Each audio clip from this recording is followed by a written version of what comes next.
Assalamualaikum warahmatullahi wabarakatuh. Perkenalkan, nama saya Tita Setiaryani dengan NIM 2120206021. Di video ini saya akan membahas tentang sintaks minimum dan model transformasi. Tujuan saya membuat video ini adalah untuk memenuhi tugas ujian akhir semester mata kuliah program linear dengan dosen pengampu Ibu Asri Dayani, MPD.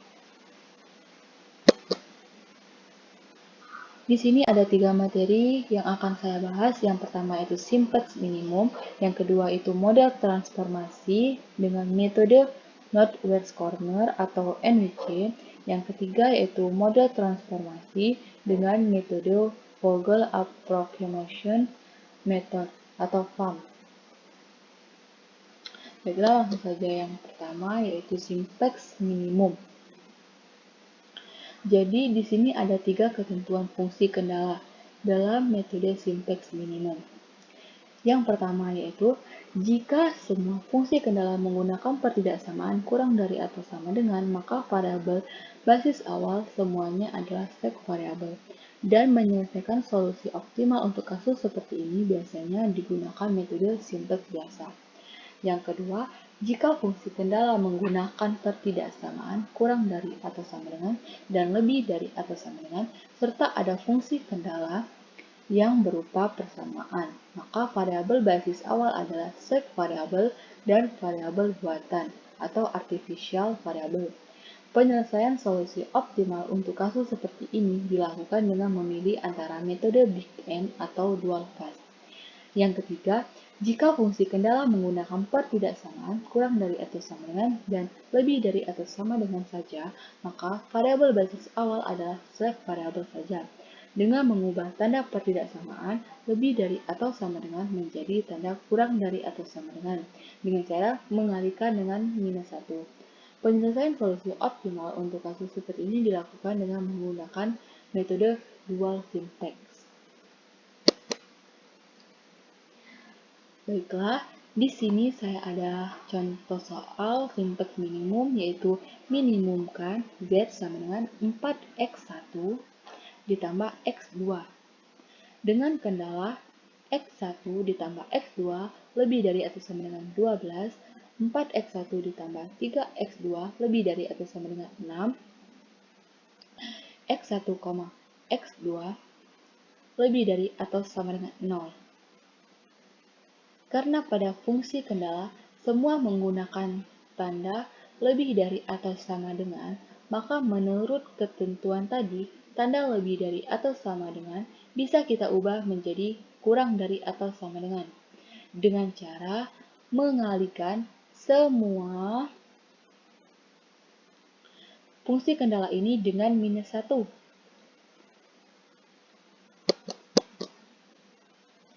Baiklah, ini hasil setelah kita kalikan.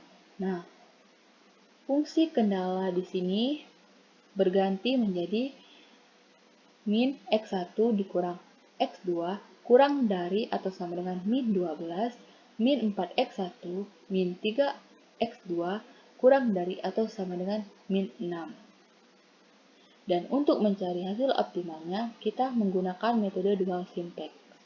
Langkah selanjutnya, kita akan mencari bentuk baku dari fungsi tujuan dan fungsi kendala. Untuk mengubah fungsi tujuan ke bentuk bakunya, yaitu dengan cara 4x1 ditambah x2 ini kita pindah ruaskan ke sebelah kiri, sehingga diperoleh bentuk bakunya yaitu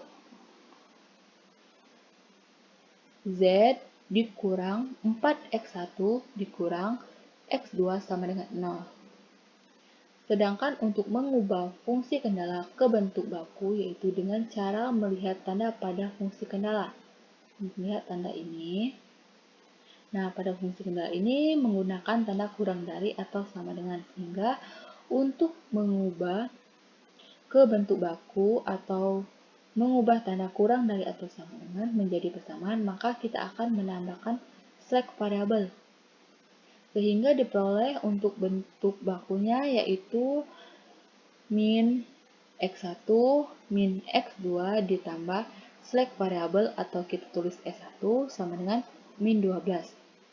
Lalu min 4x1 dikurang 3x2 ditambah slack variabel atau kita tulis dengan S2 sama dengan min 6.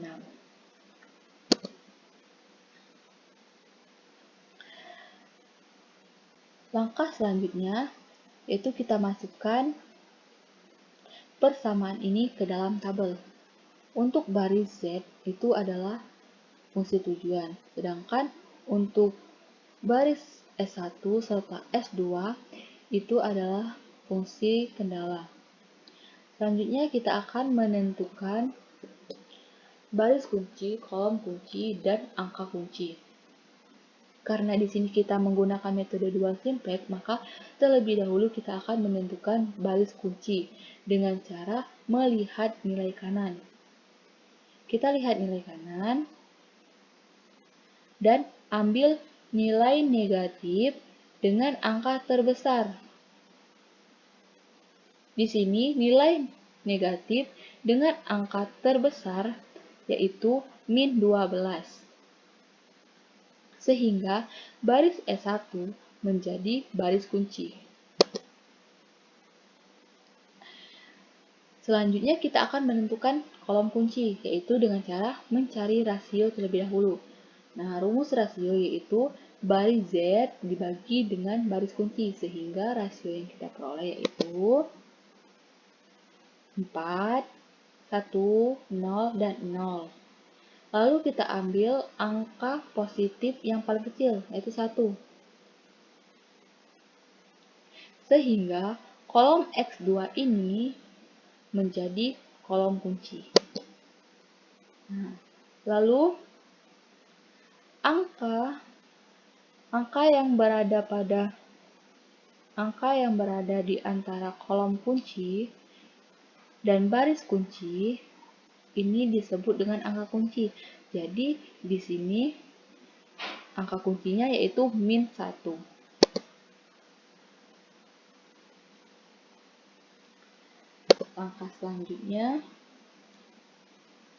Langkah selanjutnya di sini kita yaitu mengubah angka pada baris kunci dan bukan baris kunci. Di sini baris Z kita namakan dengan baris 1. Baris S1 kita namakan dengan baris 2. Dan baris S2 kita namakan dengan baris 3.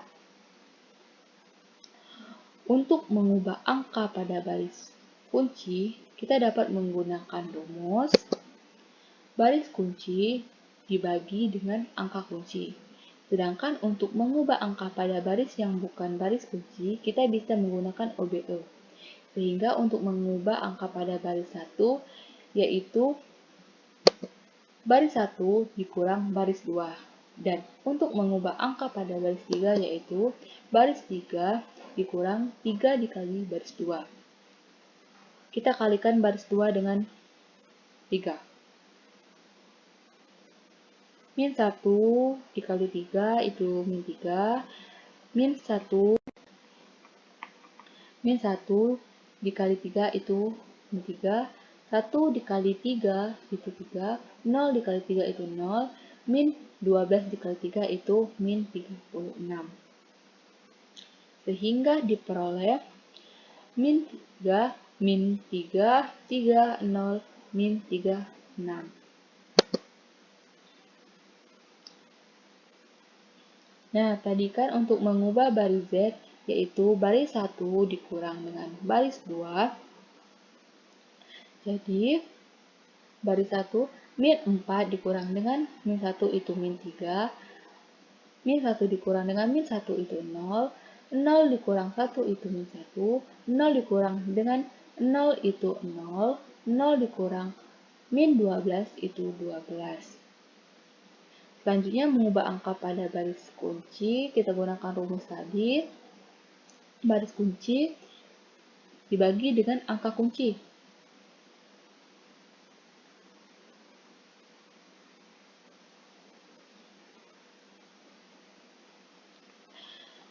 Min 1 dibagi dengan min 1 itu 1.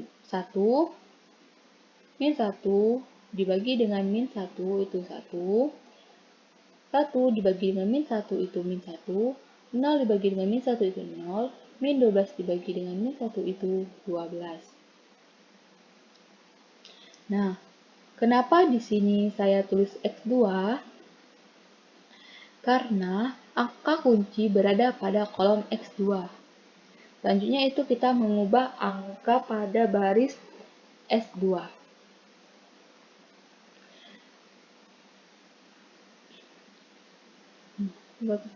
Untuk mengubahnya kita gunakan ini.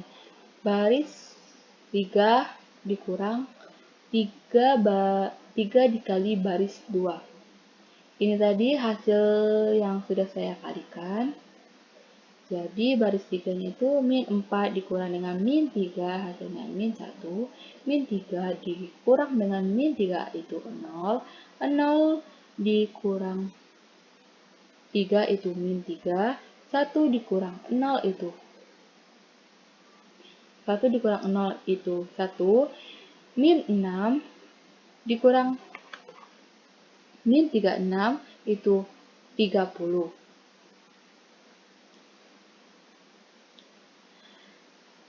Jadi diperolehlah tabel baru ini dengan angka yang sudah diganti. Langkah selanjutnya itu kita kembali ke langkah awal, yaitu menentukan baris kunci. Nah, untuk menentukan baris kunci, tadi kan kita harus melihat pada nilai kanan dan memilih nilai negatif dengan angka terbesar.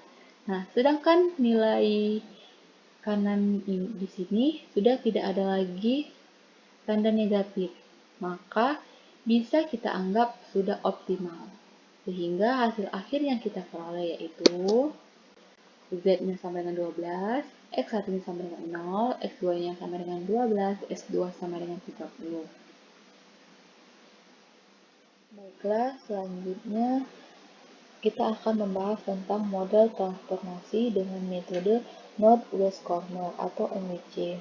Di sini saya ada contoh soal yaitu perusahaan ABC memproduksi suatu produk yang akan mengirimkan hasil produksinya kepada 3 konsumen, di mana pabrik tersebut memiliki 3 buah pabrik yang bertempat di pabrik A, pabrik B, dan pabrik C, dengan tujuan kebutuhan konsumen adalah Cilegon, Serang, dan Pandeglang.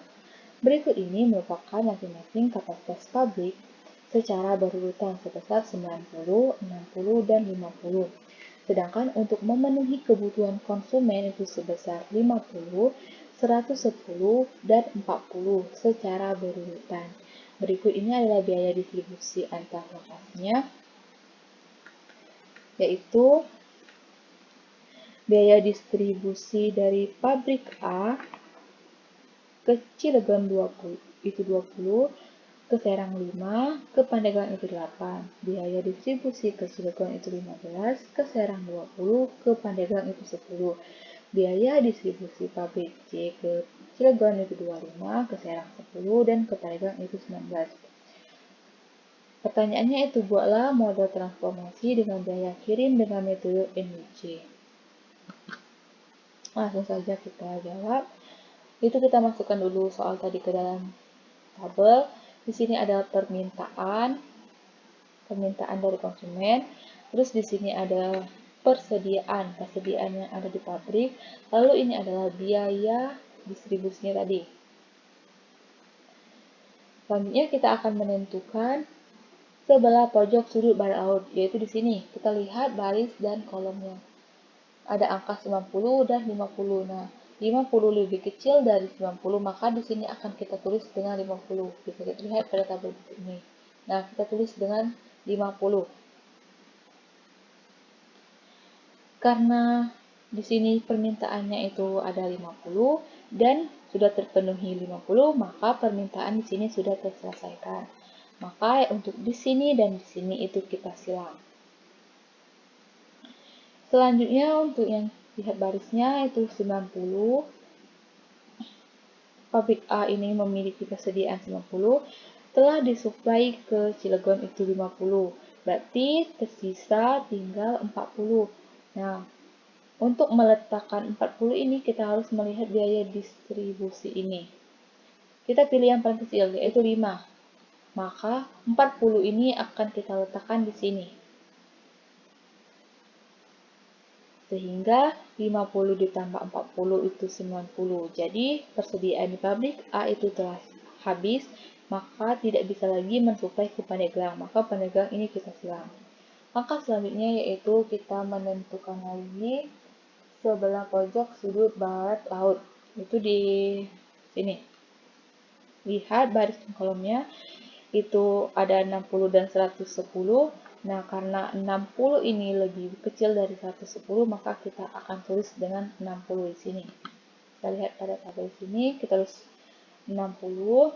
Nah, karena persediaan yang ada di pabrik B itu ada 60 dan semuanya sudah disuplaikan ke Serang, maka persediaan di pabrik B itu habis, sehingga tidak bisa lagi mensuplai ke Pandeglang. Jadi Pandeglang ini kita silang, dan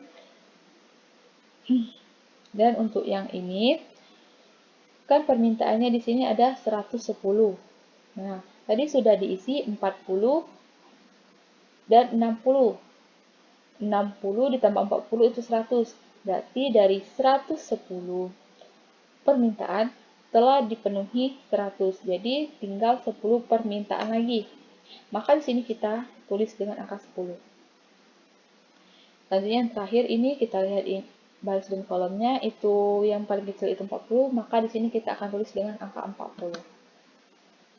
Tulis dengan angka 40, maka semua persediaan itu telah habis dan semua permintaan itu telah selesai. Untuk lebih mudahnya, di sini kita kasih warna. Jadi bisa kita simpulkan bahwa biaya transformasinya yaitu Z sama dengan 20 dikali 50 ditambah 5 dikali 40 ditambah 20 dikali 60 ditambah 10 dikali 10 ditambah 19 dikali 10 sama dengan 1000 ditambah 200 ditambah 1200 ditambah 100 ditambah 760 sama dengan 3260 juta atau sama dengan 3,26 miliar. Jadi, perusahaan ABC untuk mendistribusikan 200 ton produk dari ketiga pabrik ke 3 gudang miliknya membutuhkan alokasi biaya sebesar 3,26 miliar. Selanjutnya yang terakhir di sini saya akan menjelaskan tentang model transformasi metode Vogel Approximation Method atau FAM. Jadi di sini saya ada contoh soal, yaitu perusahaan ABC memproduksi suatu produk yang akan mengirimkan hasil produksinya kepada 3 konsumen, di mana perusahaan tersebut memiliki 3 buah pabrik yang bertempat di pabrik A, pabrik B, dan pabrik C, dengan tujuan kebutuhan konsumen adalah Cilegon, Serang, dan Pandeglang. Berikut ini merupakan masing-masing kapasitas pabrik secara berurutan sebesar 90, 60, dan 50, sedangkan untuk memenuhi kebutuhan konsumen sebesar 50, 110, dan 40 secara berurutan. Berikut biaya distribusi lokasinya. Biaya distribusi pabrik A ke Cilegon 20, ke Serang 5, dan ke Pandeglang 8. Biaya distribusi pabrik B ke Cilegon itu 15, ke Serang itu 20, ke Pandeglang itu 10. Biaya distribusi Cilegon pabrik C ke Cilegon itu 25, ke Serang itu 10, ke Pandeglang itu 19. Lalu soalnya buatlah metode transformasi dan biaya kirim dengan metode FAM. Ya, langsung kita bahas soal tadi. Soal tadi kita masukkan ke dalam tabel. Nah, di sini ada permintaan dari konsumen, lalu di sini ada persediaan atau supply dari pabrik, lalu di sini ada biaya distribusinya. Lanjut, langkah pertama itu mencari selisih baris dan kolom. Untuk mencari selisihnya, yaitu kita lihat pada biaya distribusi ini, nilai biaya distribusi. Nah, kita ambil 2 yang paling kecil. Untuk baris yang pertama itu kita ambil 8 dan 5, sama dengan 3. Untuk baris 2 itu kita ambil yang kecilnya itu 15 dan 10. Maka 15 dikurang 10 itu sama dengan 5. Lalu ini untuk baris 3 ini 19 dikurang 10 sama dengan 9. Nah, untuk selisih pada kolom itu juga sama. Kita lihat pada biaya distribusi ini. Nilai biaya distribusi ini kita ambil yang kedua terkecil. Berarti 20 dikurang dengan 15 itu 5. Untuk kolom 2 itu 10 dikurang 5 sama dengan 5. 10 dikurang dengan 8 sama dengan 2. Lalu kita lihat angka yang terbesar. Di selisih ini kita lihat angka yang terbesar. Dan angka yang terbesar itu adalah 9. Nah, berarti kita akan menggunakan baris ini. Karena di pabrik C ini ada persediaan 50, nah untuk meletakkannya itu, atau untuk mensuplaikannya itu, kita melihat dulu di sini. Lihat biaya distribusinya, lihat yang paling kecil, kita ambil yang paling kecil. Berarti pabrik C ini akan mensuplaikan semuanya ini ke Serang, sini.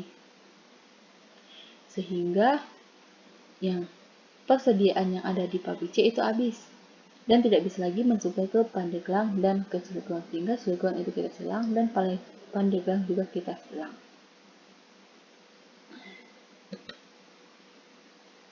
Selanjutnya kita masih mencari selisih lagi, selisih baris dan kolom, itu 8 dikurang 5 itu 3, 15 dikurang 10 itu sama dengan 5. Nah, kenapa pada baris 3 ini kita tidak mencari selisih lagi? Karena persediaan di pabrik C ini telah habis. Jadi tidak perlu lagi untuk mencari selisih. Nah, untuk kolomnya itu 20 dikurang 15 itu 5. Nah, untuk yang kolom 2 ini 10 ini tidak bisa lagi kita gunakan karena sudah diisi dengan 50. Maka 20 dikurang 5 itu sama dengan 15. Untuk kolom 3 itu 10 dikurang dengan 8 sama dengan 2. Kita ambil angka yang terbesar, itu 15. Nah, berarti kita akan melakukan di kolom ini. Lihat, permintaan Serang ini ada 110. Nah, tadi kan sudah kita penuhi permintaannya itu 50, berarti tersisa 60 permintaan lagi. Nah, untuk meletakkannya itu kita lihat pada biaya distribusi ini. Kita ambil yang terkecil, itu 5. Berarti sisa permintaannya ini akan kita penuhi. Akan dipenuhi oleh pabrik A. Maka untuk di pabrik B ini kita silang.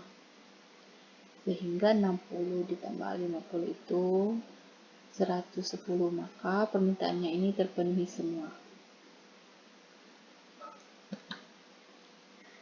Selanjutnya kita mencari selisih lagi. Di sini 20 dikurang 8 karena 5-nya sudah ada 60, berarti 20 dikurang 8 itu 12. 15 dikurang 10 itu 5. Ini tadi tidak lagi dicari. Lalu ini 20 dikurang 15 itu 5. 10 dikurang dengan 8 itu 2. Kita cari yang paling besar itu 12. Nah, berarti kita akan main ke sini. Nah, di pabrik A ini ada 90 persediaan. Tadi sudah disuplaikan ke Serang 60. Berarti sisanya itu 30. Nah, untuk meletakkan 30-nya ini kita melihat yang terkecil dari biaya distribusi ini. Itu 8. Berarti sisa dari persediaan yang ada di pabrik A tadi kita suplaikan ke Pandeglang. Sehingga 60 ditambah 30 itu 90. Maka persediaan di pabrik A itu 0 atau habis. jadi tidak bisa lagi mensuplai ke Cilegon. Maka Cilegon itu kita silang. Nah, permintaan di Cilegon ini kan ada 50, berarti tinggal kita tulis saja sini 50, karena di sini sudah silang semua, berarti sini 50. Terus yang di sini nih, Pandeglang ini kan permintaannya ada 40. Nah, karena sudah terpenuhi 30, maka sisanya ada 10.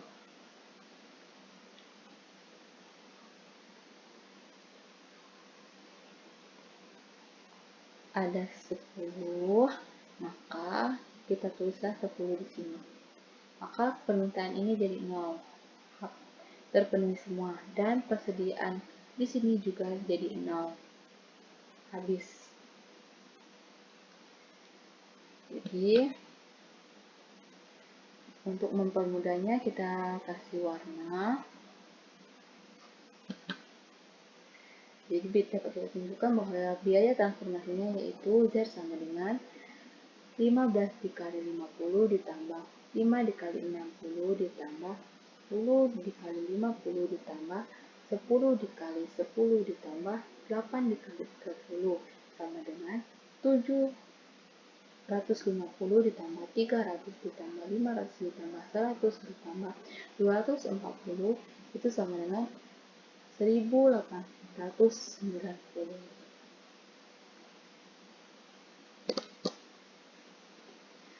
Sekian pembahasan video dari saya, semoga dapat membantu. Saya ucapkan terima kasih. Wassalamualaikum warahmatullahi wabarakatuh.